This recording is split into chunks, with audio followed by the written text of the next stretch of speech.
පින්වතුනි සිහිය කියන එක දියුණු කරන්න පුළුවන් දෙයක්. ඒ සිහිය දියුණු කරන්න පුළුවන් මනුස්ස ලෝකේ ඉන්න අපිට පුළුවන්.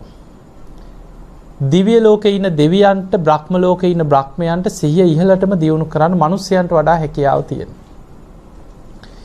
ඊළඟට නාග ලෝකේ ඉන්න නාගයාට සිහිය තියෙනවා. ඒ සිහියෙන් පින් කරගන්න පුළුවන්. හැබැයි ඒ සිහිය ධර්මාවබෝධයට උපකාර වෙන විදිහට වඩන්න බෑ. මාර්ගඵලයකට යන්න බෑ. හැබැයි හොඳට පින් කරන්න පුළුවන්. එතනින් පහළ ඉන්න අපායගත සත්වයෝ ගත්තොත් සිහියක් තියෙනවා. හැබැයි ඔවුන්ට ඒ සිහියෙන් ධර්මාවබෝධයට යන්න බෑ. හැබැයි පිනක් රැස් වෙනවා සමහර. දැන් සත්තුන්ට පින් රැස් වෙනවද නැද්ද? රැස් වෙනවා. සිහිය තියෙනවා. දැන් ඔබ දන්නවා බුදුරජාණන් වහන්සේට මී වදයක් පූජා කරපු වඳුරෙක් මරණින් මත්තේ සුගතිය ඉපදුනා කියලා අහලා තියෙනවා. ඊළඟට කාන්තක දිව්‍ය පුත්‍රයා දෙව්ලොව ඉඳන් ඇවිල්ලා බුදුරජාණන් වහන්සේට වන්දනා කළා කියන ස්වාමීනි මං කාන්තක දෙවියන්. එදා ඔබ වහන්සේ අබිනිෂ්ක්‍රමණය කරන දවසේ ඔබ වහන්සේ මගේ කර මත තියාගෙන තමයි මං ඊතර කෙරෙව්වේ. මේ කතාව කියලා ඔබ වහන්සේ එදා ඈතට නොපෙනී යනකොට ඔබ වහන්සේගේ ගුණ සිහි කර කර මම මිය ගියා. ඒ සැනින් දිව්‍ය ලෝකේ දිව්‍ය සැප සම්පත් ඇතුව පහළ වුණා කියලා. එතකොට සත්තුන්ටත් පින් රැස් වෙනවා හිත පැහැදුනොත්. ඔබ අහලා ඇති දසවෙනි වස් කාලේ අපේ බුදුරජාණන් වහන්සේ ගත කරනකොට පාරිලෙය ඇතා වඳුරේ. මේ අය තමයි අපෝපස්ථාන කරේ. දැන් බලන්න ඔය කරඬුව ගෙනියන හස්ති දිහා පෙර සසරේ මහා පිනක් තියෙන්න ඕන මහා හස්ති ඉන්නවා.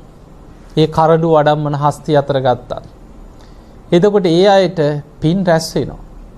දේශනාවක සඳහන් වෙනවා මේ ලංකාවේ ඉතිහාස සිදුවීමක්. එදා මහරහතන් වහන්සේලා වැඩ සිටිය ගල්ලෙනක කිරිවවුල 500ක් හිටියා කියන ගල්ලෙනේ. උන්වහන්සේලා හැමදාම සජ්ජායනා කරනවා සතර සතිපට්ඨානෙ. අභිධර්මයේ සතර සතිපට්ඨානෙ සජ්ජායනා කරනවා රාත්‍රී. අර ගල්ලෙනේ. මේ කිරිවවුල 500ම මේ හඬට ඇහුම්කන් දීගෙන හිත පැහැදෙනවා. ධර්මාවබෝධයට යන්න බෑ හිත පහදින හඬට එච්චරයි. ඒ බුදු කෙනෙක්ගේ බුද්ධ වචනවල තියෙනවා මහා සතෙකුට පවා පින රැස් වෙන පුණ්‍ය ශක්තිය. මේ කිරිවවුල 500ම මරණින් මත්තේ ආයමත් මනුස්ස ලෝකේ උපදින අර පිනේ. ඉපදිලා ඒ 500 දෙනාම පැවිදි වෙලා රහත් වෙනවා අර පින බලවත් වෙනවා. ඊළඟට දවසක් බුදුරජාණන් වහන්සේ කමතක දහම් දෙසනවා. බණ කියනකොට අර වෙලක හිටපු මඩගොඩේ හිටපු මැඩියෙක් එහෙම අර නියරට ඇවිල්ලා ඒ හඬට බුදුහාඳුරන්ගේ අෂ්ටාංග සමන්නාගත බ්‍රහ්මස්සරේ හඬට කන් දීගෙන හිටියා. ඒ හඬට කන් දීගෙන ඉන්නකොට එතනින් යන මිනිස්සෙක් කෙවිත් රිටක් අරගෙන යනවා මේ හැරමිටියක් වගේ. ඒ මිනිස්සයා ඉතින් යනකොට වැටෙන්න වගේ ගියා. තියලා තද කරේ අර ගෙම්බගේ මැඩියගේ ඇඟ උඩට තමයි කෙවිත තිබ්බ උනේ. ඔහු එහෙම මරණයටපත් වුණා මණ්ඩුක දෙවියන් හැටියට දිව්‍ය ලෝකේ පහළ වෙන්නේ. එතකොට මේ බණ අහගෙන මේ මොහොතේ හිත පැහැදිච්ච පිනෙන් සුගතිය ගියා. එහෙනම් අපිට පේනවා සත්තුන්ට පින් රැස් වෙනවා. එහෙනම් සත්තුන්ට අකුසල් රැස් වෙන්නේ නැද්ද? අකුසලුත් රැස් වෙනවා. ඒක නිසා තමයි කියන්නේ ඔය බුදුන් අදින තැන්වල පන්සල් වල චෛත්‍ය ළඟ ගෙනහලා බල්ලෝ පූස දාන්න එපා කියලා. විශාල අකුසලයක් සත්තු රැස් කරනවා. ගෙනත් දානේ උන්ටත් ආයි අපායම තමයි. දැන් හිතන්න මිනිස්සු බොහෝම සද්ධාවෙන් අතු ගාලා වැලි අතුරලා ඊළඟට සඳුන් වතුරෙන් දෝවණය කරලා සාමාන්‍ය බුදුන් අදින බිම පෙරලිලා බෝමලුව පිරිසිදු කරනවා. එතකොට ඒවා පිනක්ද නැද්ද? පිනක්. ඒ බෝමලුවම අපිරිසිදු කරනකොට අකුසලයක් රැස් වෙනවා.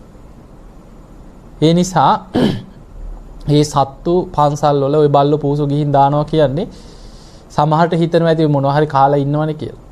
ඒක නෙමෙයි වෙන්නේ විශාල අකුසලයක්. ගෙනත් දාන මිනිස්සුන්ටත් අකුසලයක්. බුදුහාමුදුරුවෝ වැඩ ඉන්නවා වගේ ඒ චෛත්‍ය ධාතුන් වහන්සේලා වැඩ ඉන්න තැන බෝමලුව බුදුමැදුරේ මල මුට්ට කරනකොට ඒවා විශාල අකුසලයක්. ඒ භූමිය අපිරිසිදු කිරීම. ඒ නිසා හැබැයි ඒ අයගේ සිහිය දැන් සත්තුන්ට සිහිය තියෙන නිසානේ ඔබ හිතන්න මෙහෙම දැන් ওই බල්ලෙක් ඔය වටේ ඇවිදලා ඉන්න තැන හොයාගෙන ඉන්න දන්නේ නැද්ද? දන්නවා. ගෙදර කෙන අවුරුදු ගානකට පස්සේ රට ඉඳන් එන. ආපු ගමන් අඳුරන්නේ නැද්ද? අඳුර ගන්න. එතකොට ඒ සතාට සිහිය තියෙනවා. හැබැයි සිහිය දියුණු කරන්න බෑ. දියුණු කරන ක්‍රමේ දන්නේ. නිරේ ඉන්න නිරි සතාට සිහියක් තියෙනවා. ඒකනේ අපායට ගියාට පස්සේ යමරජ්ජුරු සිහි කරලා දෙන්නේ. එම්බා පුරුෂය නුඹ මේ අපායට ආවි නුඹේ අම්මා කරපු කර්ම ගෙවන්න ආව නෙමෙයි කියනවා. නුඹේ තාත්තා කරපු අකුසල ගෙවන්න මෙහි ආව නෙමෙයි. නුඹේ ඥාතියෙක් නෑයෙක් හිතවතෙක් කරපු කර්ම ගෙවන්න මෙහි ආව නෙමෙයි. නුඹ විසින්ම කරගත්ත මේ වගේ අකුසල් නිසා අපායට ආවේ කියලා සිහි කරවනවා. එතකොට සිහි කරවන්නේ සිහිය තියෙන නිසානේ. තමන්ටම සිහි කරලා දෙනවා තමන්ම කරපු අකුසල් 5 සැරයක්. පළවෙනි දේව දූතයා දැක්කද දෙවෙනි දේව දූතයා දැක්කද ඔය වගේ 5 සැරයක් සිහි කරලා දෙනවා කියලා. නිරේ ඉන්න නිරි සතාට සිහියක් තියෙනවා. හැබැයි ඒක දියුණු කරන ක්‍රමයක් තියා හිතන්නවත් බෑ. කෑග ගහ විලාප දිදී අකුසල් ගෙව දුවනවා මිසක් සිහිය වඩන්න හිතන්නවත් බෑ. ඊළඟට പ്രേත ලෝකේ ඉන්න പ്രേතයන්ට සිහිය තියෙනවා. ඒකනේ මරුණාම පරණ ගෙවල් දොරවල් හොයාගෙන ඉන්නේ. අර තිරෝකුඩ සූත්‍රයේ තියෙන්නේ. මැරිලා ගිහිලා සොහනට දැම්මට තමන්ගේ පැරණි ගෙවල් දොරවල් හොයාගෙන ඉනවා කියන. හැවිල්ලා ගෙට එන්න බැරි වුණාට ගේ පේන මානෙක නතර වෙනවා. 3 මං හන්දියක 4 මං හන්දියක කුවත් යයිනක කොහේ හරි ඒ දිහා බලාගෙන හුල්ල දුක් වෙවි ඉන්නවා කියන പ്രേත ලෝකෙ ඉපදිච්චයි. එතකොට අපිට පේනවා ඒ අයට සිහියක් තියෙනවා මේ මගේ පෙර ජීවිතේ දරුව මේ මගේ ඉඩම් මගේ ගෙවල් ඒව අඳුන ගන්න සිහිය නැද්ද මැරිලා? പ്രേත ලෝකෙ ඉපදුනොත් ඒ සිහිය තියෙනවා. ඒවට ඇදිලා આવොත්. හැබැයි සිහිය දියුණු කරන්න බෑ. ඒ නිසා ඒකනේ ඒ අයගේ හිතේ යම් කිසි දෙයක් ද්වේෂයක් පිහිටියොත් ඒක අතහැර ගන්න බෑ. මොකද ආදීනව සිහි කරලා බැහැර කරන්න බෑ. දැන් සමහර අය අපිට හිත මැරෙනකොට මොකක් හරි වෛරයක් හිතට ආවා. මුන් මට කන්න දුන්නේ නැහැ. එක්ක මට බේත් පෙත්ත දුන්නේ නැහැ කියලා වෛරයෙන් මැරුණා. පරම්පරා ගානක් පලි ගන්න හිතාගෙන මැරිලා පරම්පරා 2-3ක් ගියා කියලා හිතන්න. ආයි කාගේ හරි ඇඟකට වැහුණත් කියන්නේ අරකමයි. මුන් මට කන්න දුන්නේ නැහැ. මුන් මට බේත් පෙත්ත දුන්නේ. අර වෛරෙම ඒක හිතෙන් අතහැරෙන්නේ නැහැ. ඒකෙමයි ඉන්නේ. අවුරුදු ගණන් ගියත් ඒකම උපාදාන කරගෙන ඒ ද්වේෂයෙන්ම පලි ගන්න හොයනවා. පරම්පරා ගණන් පලි ගන්න හොයනවා. එතකොට ඒ තමයි සත්ත්ව ලෝකවල ස්වභාවය. අපායවල වල. මනුස්ස ලෝකේ අපිටත් ඔය ගති ලක්ෂණ නැද්ද? තියෙනවා. අපිත් ඔය සතර අපායේ මහගෙදර කරගෙන ඇවිල්ලා තියෙන්නේ. බුදුරජාණන් වහන්සේ පෙන්වුවේ සංසාරික සත්වයාට සතර අපායේ මහගෙදර වගේ. අපිටත් තියෙනවා. එක පාට මතුවෙලා ඉන්නේ ශනිකව ඇවිස්සලා මතුවෙලා ඉන්නේ. ඒක යටපත් කරගන්න තියෙන්නේ කරුණු 3ක්. ආතාපි සම්පජානෝ සතිමා. කෙලෙස් තවන වීරියක් ගන්න කියනවා. ඒ අකුසල් මතුවෙනකොට. සම්පජාන කියන්නේ හොඳ නුවණක් ඇති කරගන්න කියනවා. නුවණින් තමයි හිතට එන අරමුණ මේක කුසල්ද අකුසල්ද මේක පින්ද පව්ද මේක හොඳද නරකද යහපත්ද අයහපත් බෙදලා වෙන් කරලා අකුසලේ බැහැල කරලා කුසලේ වඩන්න පුළුවන් වෙන්නේ නුවණ තියෙන කෙනාට. සම්පජාන සතිමා කියන්නේ සතර සතිපට්ඨානෙම හිත පිහිටවාගෙන හිත රකින්න කියන. නැත්නම් හිත සැනින් පනින්නේ කෙලෙස් අරමුණට. ඒ වෙනුවෙන් බුදුරජාණන් වහන්සේ අපිට අනුපස්සනා 4ක් පෙන්වනවා. කායානුපස්සනා, වේදනානුපස්සනා, චිත්තානුපස්සනා, ධම්මානුපස්සනා හැටියට. ඒ අතර අපි කලින් ධර්ම දේශනාවේදී ආනාපාන සති කොටස යම් ප්‍රමාණයකට කතා කරා. ඊළඟට පින්වතුනි බුදුරජාණන් වහන්සේ පෙන්නනවා දැන් අපි ඉපදිච්ච දවසේ ඉඳන් උඩුබැලි අතට හිටියා. මතක නැති වුණාට. දන ගගා ඇවිද්දා. වැටි ඇවිද්දා. ඊට පස්සේ අන්තම් කෙලින් ඇවිද ගන්න පුරුදු වුණා. කෙනෙක් මැරෙනකම් එක තැන් වෙනකම් ඒ උඩුබැලි අතට හරි ඉන්නවා අන්තිමට පණ යනකම්. කෙනෙක්ගේ ජීවිතය තුල කොච්චරනම් ඉරියව් පවත්වනවද කියලා හිතන්න. හිට ගන්නවා, ඉඳ ගන්නවා, ඇවිදිනවා, හැරෙනවා, වාඩි වෙනවා. හැබැයි අපිට ඒ ඉරියව් පැවැත්ම තුල සිහිය පිහිටවලා සිහිය දියුණු කරන්න පුළුවන් බව පෙන්වන්නේ බුදුරජාන් වහන්සේ විතරයි. ඒ ඉරියව් පැවැත්ම තුල සිහිය පිහිටවන්න පුළුවන්. ඒ සිහිය පිහිටවලා සිහියෙන් ඉරියව් පවත්වනකොට අපේ සිහිය වැඩෙනවා. සිහිය දියුණු වෙනවා. ඒක ධර්මාවබෝධයේ අංගයක් හැටියට සිහිය වඩන්න පුළුවන්. ඒක බුදුරජාන් වහන්සේ ඉරියාපත භාවනාව හැටියට කායානුපස්සනාවට අයිති දෙවනි භාවනාව පෙන්වලා දෙනවා. ආනාපාන සතිය ළඟට තියෙන ඉරියාපත කොටස, ඉරියාපත භාවනාව. ඉරියව් පැවැත්ම ඔස්සේ අපි හොඳට නැකිටලා හිටියත් තමන්ගේ ඉරියව්ව ගැන හොඳ සිහියෙන් ඉන්න කිය. සරලව ගත්තොත් මෙහෙමයි. ගච්ඡන්තෝවා ගච්ඡාමිති පජානාති කියන කෙනෙක් ඇවිදගෙන යනකොට මං ඇවිදිනවා කියන සිහියෙන් ඉරියව් වෙනස් වීම දකිමින් ඉරියව්වේම හිත පිහිටවාගෙනම සිහිය පවත්වන්න කියන. අපි ඇවිදිනවා කියලා දන්නවා තමයි. හැබැයි ඇවිදිනකොට කොච්චර දේවල් හිතනවද කියලා හිතන්න. ඔය ඇවිදිනකොට ගෙවල් ගැන මතක් වෙනවා, දරුවෝ ගැන මතක් වෙනවා, මුන් කෑවද දන්නේ නැහැ කියලා හිතෙනවා. ඉඩකඩම් ප්‍රශ්න තියෙනවා නම් ඒව මතක් වෙනවා, තරහකාරයෝ ගැන සිහි වෙනවා. කොච්චර දේවල් අපි ඇවිදගෙන යනකොට හිත හිතා යනවද? ඒ පංච නීවරණ ඔස්සේ, කෙලෙස් ඔස්සේ හිත යන්න ඉඩ නොදී ඉරියව්වට විතරක් හිත පවත්වනවා. ගච්ඡන්තෝවා ගච්ඡාමිති පජානාති. පියවරෙන් පියවර ඉරියව්ව වෙනස් වෙන හැටි, පාදයේ ඔසවලා තබන හැටි, ඊළඟ පාදයේ එසවෙන හැටි, අතපය හැසිරෙන හැටි, ඉදිරියට ගමන් කරන හැටි, ඉරියව් වෙනස් වීම ඔස්සේ හොඳට පියවරෙන් පියවර ඉරියව්වේම හිත පිහිටවාගෙන සිහිය පවත්වන ඉරියව්ව තුළ. ඊළඟට නතර වෙලා ඉන්න ඨිතෝවා ඨිතෝම් හීති පජානාති.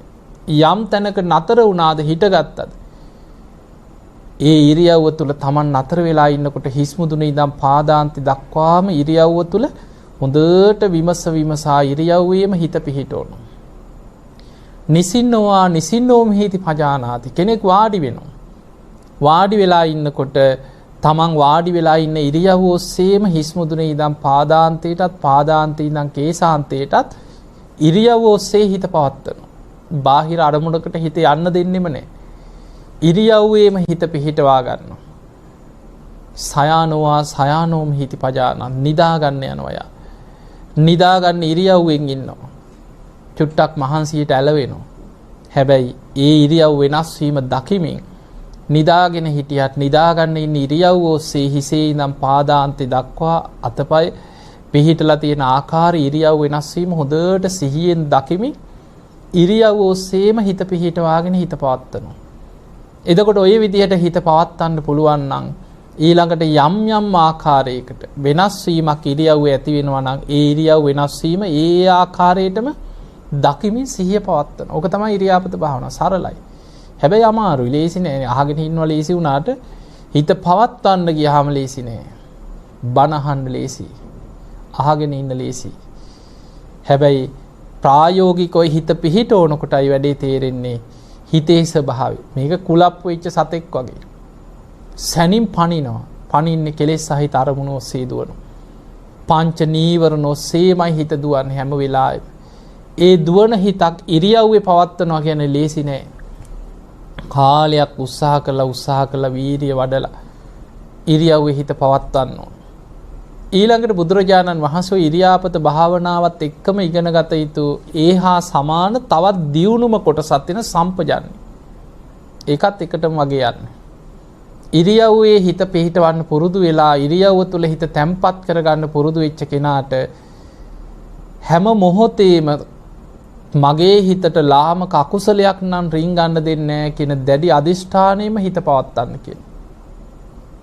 දැඩි අදිෂ්ඨානයක් පවත්වනවා. ඉදිරියට යනකොට ආපසු හැරිලා එනකොට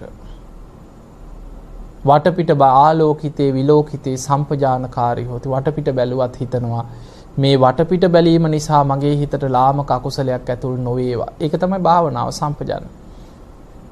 නන්ද කුමාරයා තමයි සම්පජන්නේ ඉහළටම වඩපු කෙනා. නන්ද කුමාරයා ගැන අහලා තියෙනවනේ බුදුහාඳුරන්ගේ ඥාතිවරයෙක්. මහා ප්‍රජාපති ගෞතමියගේ පුතණුවන් නන්ද කුමරු. මේ